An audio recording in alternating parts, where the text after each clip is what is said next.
తాకట్లో ఉన్న మీ బంగారాన్ని విడిపించి ఆ రోజు ఆన్లైన్ రేటుకి కొంటాం. Sharma gold company.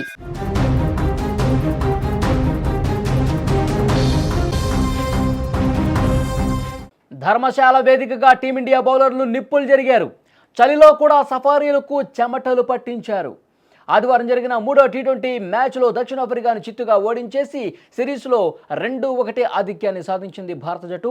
టాస్ గెలిచిన బౌలింగ్ ఎంచుకున్నటువంటి సూర్యకుమార్ యాదవ్ నిర్ణయం సరైందే అని మన బౌలర్లు నిరూపించారు. ఇన్నింగ్స్ ఆరంభం నుంచే సఫారీ బ్యాటర్లకు వణుకు మొదలైంది.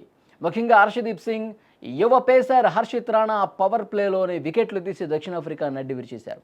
క్వింటన్ డికాక్, రిజా హెడ్రిక్స్ వంటి స్టార్ బ్యాటర్లు సింగిల్ డిజిట్కే పెవిలియన్ బాటుపట్టారు. మిడిల్ ఓవర్లలో స్పిన్నర్ వరుణ్ చక్రవర్తి తన మాయాజాలంతో సఫారీలకు చుక్కలు చూపించాడు. కేవలం కెప్టెన్ ఐడెన్ మార్క్రమ్ 61 పరుగులతో ఒంటరి పోరాటం చేయడంతో దక్షిణాఫ్రికా 20 ఓవర్లో 117 పరుగులకి ఆలౌట్ అయింది. మన బౌలర్లలో హర్షదీప్, అలాగే హర్షిత్ రాణా, వరుణ్ చక్రవర్తి, కుల్దీప్ యాదవ్ తలా 2 వికెట్లు పడగొట్టి సఫారీ పతనాన్ని శాసించారు. ఆ తర్వాత 118 పరుగుల స్వల్ప లక్ష్యంతో బరిలోకి వచ్చినటువంటి టీమిండియాకు ఓపెనర్ అభిషేక్ శర్మ అద్దిరిపోయే ఆరంభం ఇచ్చాడు. కేవలం 18 బంతుల్లోనే 35 పరుగులు బాది 3 ఫోర్లు 3 సిక్సర్లతో మ్యాచ్ని ఏకపక్షం చేశాడు. శుభ్మన్ గిల్ 28 పరుగులతో సహకరించగా తిలక్ వర్మ 26 పరుగులతో నాటౌట్గా నిలిచాడు. చివరిలో శివం దూబే సిక్సర్తో మ్యాచ్ను ముగించేశాడు. దీంతో టీమిండియా 15.5 ఓవర్లలోనే 3 వికెట్లు మాత్రమే కోల్పోయి లక్ష్యాన్ని ఛేదించింది. నిజంగా ఈ విజయం బౌలర్లదే. బౌలర్లే కీలక పాత్ర పోషించారు. వికెట్ల వేట కొనసాగించారు. ఇన్నింగ్స్ ఆరంభం నుంచే భారత బౌలర్లు సఫారీలను ఉక్కిరిబిక్కిరి చేశారు. బంతి స్వింగ్ అవుతుంటే దాన్ని ఎలా ఆడాలో తెలియక దక్షిణాఫ్రికా టాప్ ఆర్డర్ మొత్తం చేతులెత్తేసింది. ఒక పక్క పేసర్లు బౌన్సర్లతో భయపెడుతుంటే ఇంకో పక్క స్పిన్నర్లు తమ మాయాజాలంతో చక్రం తిప్పారు.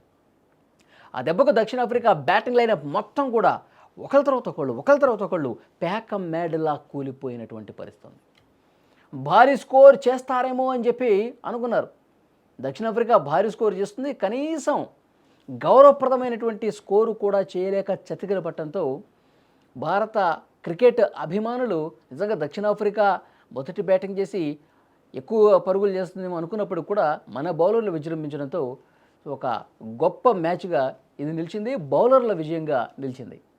భారత్ ఈ మ్యాచ్లో ఘన విజయం సాధించింది. ఈ గెలుపు కేవలం విజయం మాత్రమే కాదు, బుమ్రా లేకుండా భారత్ బౌలింగ్ దళం బలహీనం అనే విమర్శలకు ఒక ధీటైన సమాధానం చెప్పినటువంటి పరిస్థితి.